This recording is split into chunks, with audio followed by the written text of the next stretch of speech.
Hello everyone, my name is Sam. Thanks for checking out this video. If you get to the end and liked it, then give it a thumbs up, hit the subscribe, and the bell notification button. Yeah, September wrap up. I'm actually, I didn't read as much as I wanted to, but I was also being realistic-ish that, the end of the month was an absolute hot mess for me. That full last week, really, we had our conference, and then there was Orange Shirt Day right after on the Monday after, which I had to do stuff for. So I was just exhausted most days and just wanted to come home and crash. But I am happy that I got through most of my TBR. The ones that I didn't, I'm rolling over into October.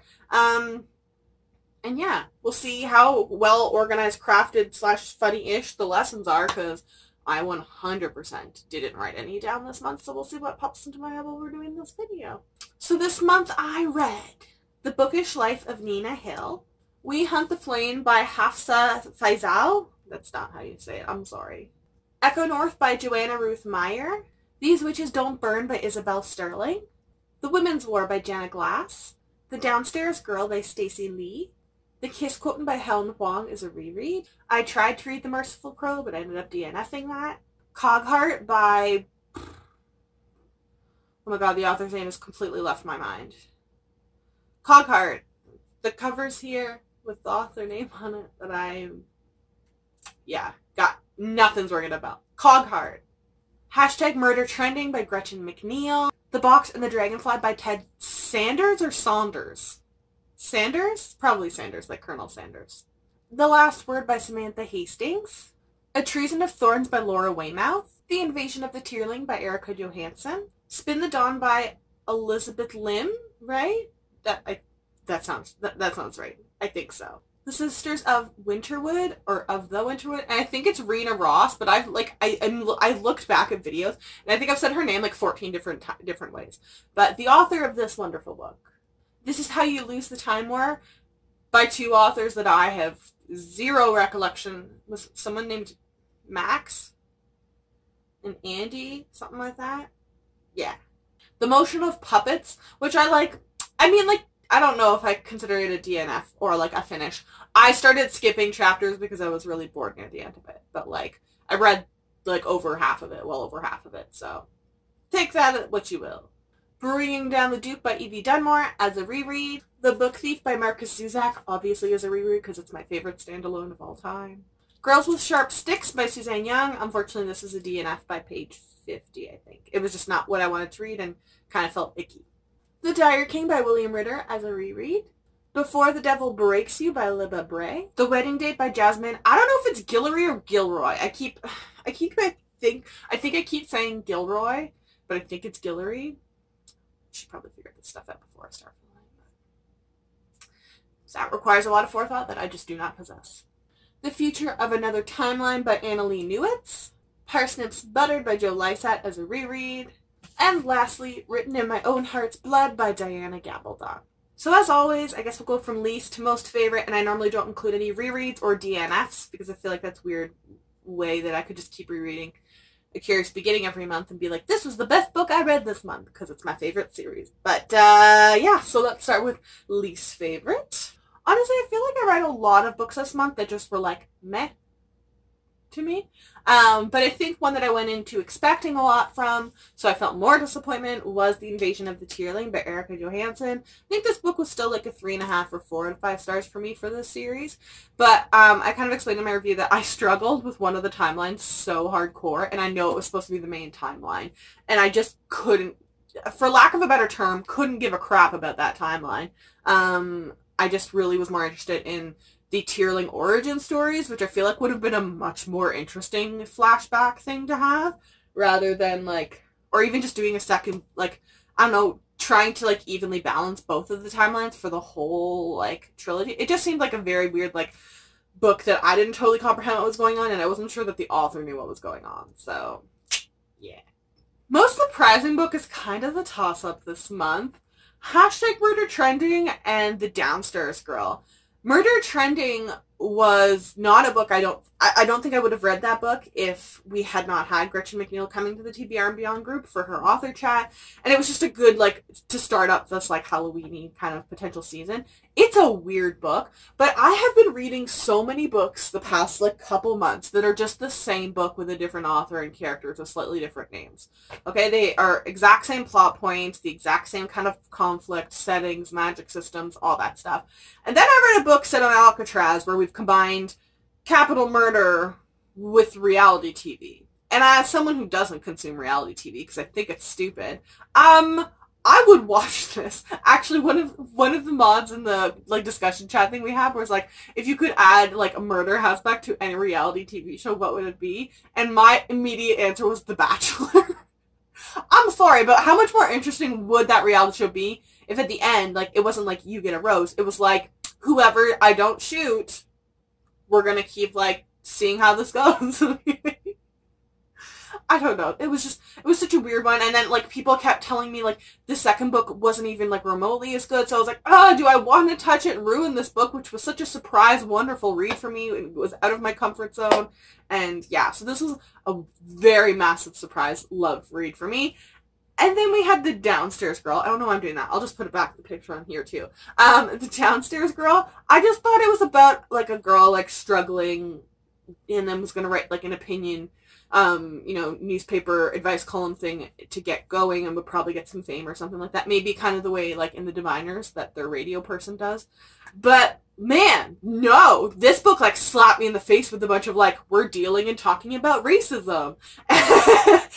For the time period, which I feel like, especially books set in the United States, historically speaking, we always focus very heavily on the representation and the how we treated a lot of Black people, but before slavery was, not a thing, and then after, when it was still supposed to be not a thing, and, like, the Civil War, and all of that. And I feel like that's important that we're getting that information, because people do learn from these.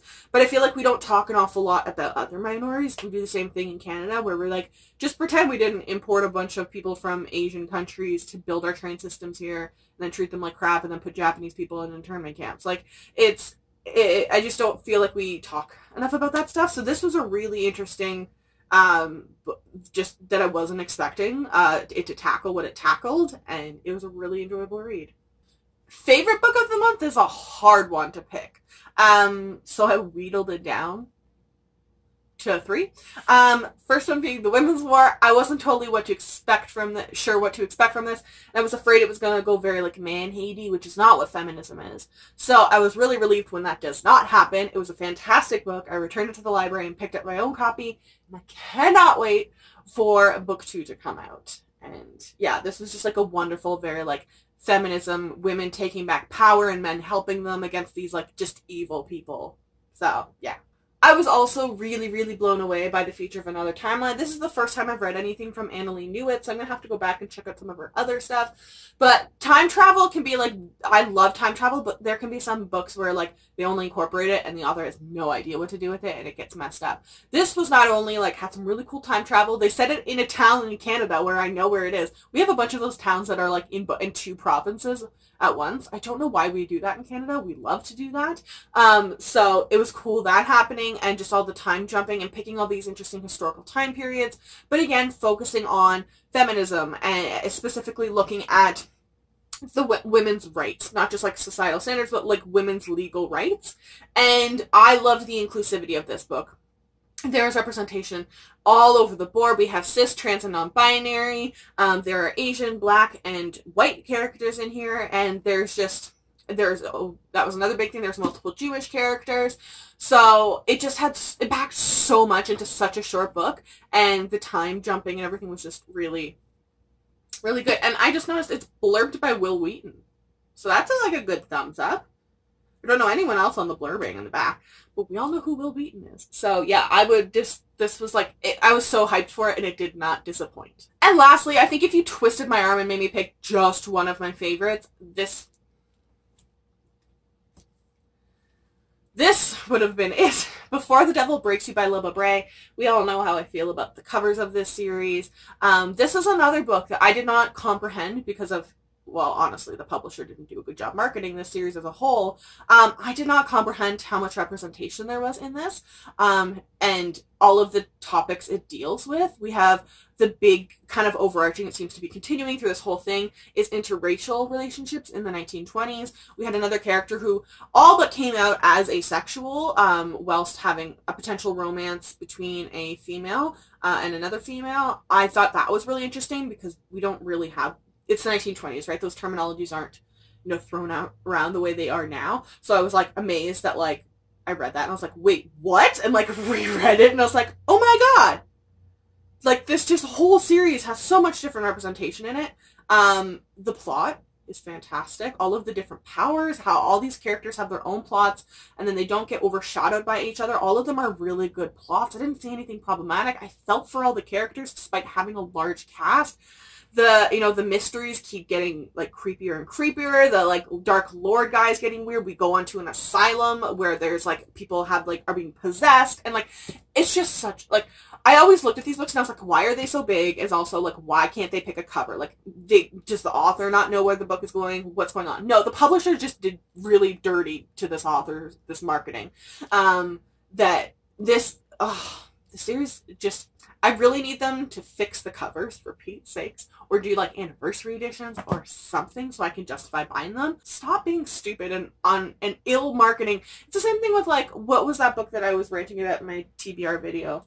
Where'd it go? Just like There Will Come a Darkness. I feel like just like different reasonings, but like the marketing on these series just bombed like really badly.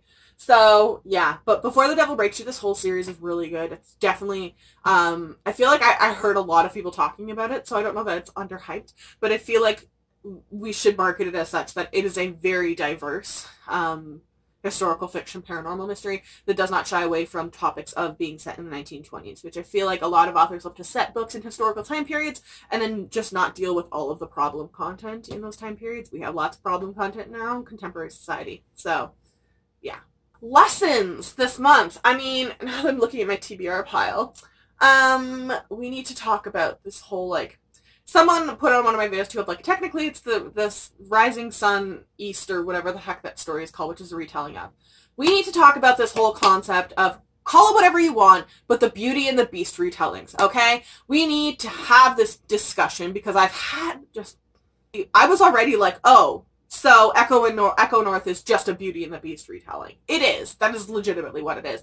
And then I was just total mindfucked, honestly, when later in September I saw that the author had sold a book which is literally like gender swapped Beauty and the Beast. And I went, you just did one of them. Like, it's not gender swap, but you just did a Beauty and the Beast retelling. What? Why would you... I don't even know why you would release books like that so close together, too, as an author. I know she has other content, but I had honestly never heard of her until Echo North came out. I have strong feelings about Beauty and the Beast. If you're gonna mess with it, totally, I probably won't buy it. I may read it through the library, but I'm probably not buying that content anymore. It's been done to death. But if you're gonna mess with it, you know what? Do something different with it.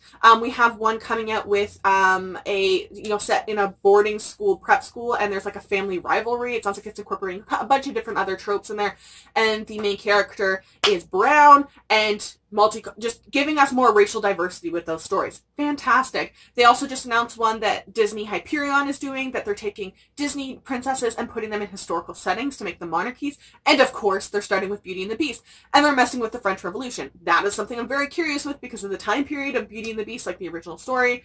It's kind of like, I don't think it's going to be like too difficult to mesh those, and the French Revolution always throws something unique into things when we start bringing in politics, as long as we deal with the whole Stockholm Syndrome situation. I just can't read any more books that are basically just, she goes into a forest and Beast, that she for some reason inexplicably trusts this stranger animal, and then there's a witch and evil stepmother situation. Like, I just can't anymore. Stop. Just stop. Just take a break for a couple years at least. Just stop, okay? You've saturated the market, so you're like an MLM, okay? Stop trying to recruit more unique people into your thing. You've oversaturated the market. We see it, okay? Just stop for a couple years, man. Apparently, I'm also still a fan of romances. I don't know what's happening to me. I feel like I finally zoned in on, like, the fact that I like romances, but diverse romances. Like, The Last Word I read, it's not really a diverse romance, but it, and same with Bringing Down the Duke, but it does talk about a lot their historical settings and talking about women's rights. So just don't give me a book where it's a damsel in distress romance, which I feel like is heavily the romance market a lot of the times with historical fictions.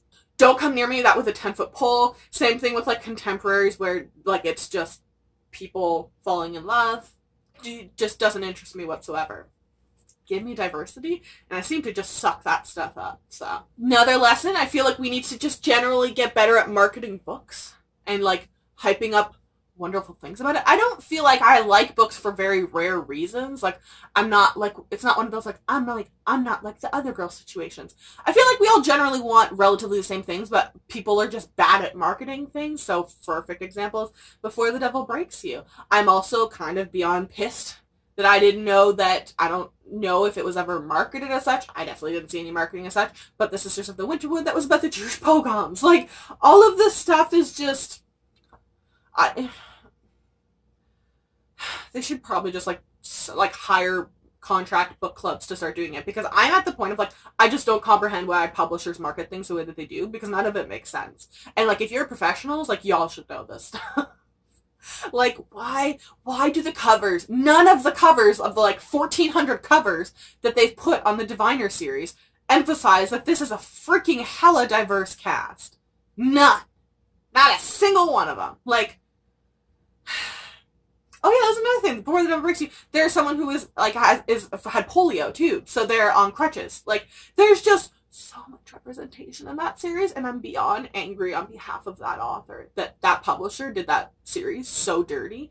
And then despite that, the series is still selling, like, relatively well, I think, because we all, like, just word of mouth have been telling each other about the stuff. Like, I'm also loving all these, like, influx of, like, feminist ideologies, like, really fast in the market. I feel like it's just, like, the perfect time period with everything that's going on with, like, equal pay, Me Too, the Chanel Miller, with campus and sexual, or, you know, anti-women, just general rhetoric all the time on campuses, and just everything that's been happening in the world that is very, you can defend it all you want. A lot of it is very, very anti-women and anti-women's rights. So having all of these books just flooding the market, being like, nah, that's BS. No, you should have right to vote. What do you mean you shouldn't have a, like, all of these, like, things that are just happening are being, like, just making me angry. And then I'm like, you know what, I'm going to read the future of another timeline to try and meet other people and not have to deal with morons like you who think this is, like, a logical route to go. Yeah. I think this is more of a ramble lesson than anything like that as a whole. Yeah, so those are the books that I read this month. Let me know if you read any of these books this month. I would love to know, and let me know what you read as well. Yeah. Did I just say the same things twice? Oh my god, I need more coffee. Let me know if you read any of the books that I read, and then tell me what books you read, even if they weren't books I read, right? Okay, yeah, I hope that come across. So, yeah, I will link all of these books in the description down below, and I will also link all of my social media. If you follow me, I will follow you back.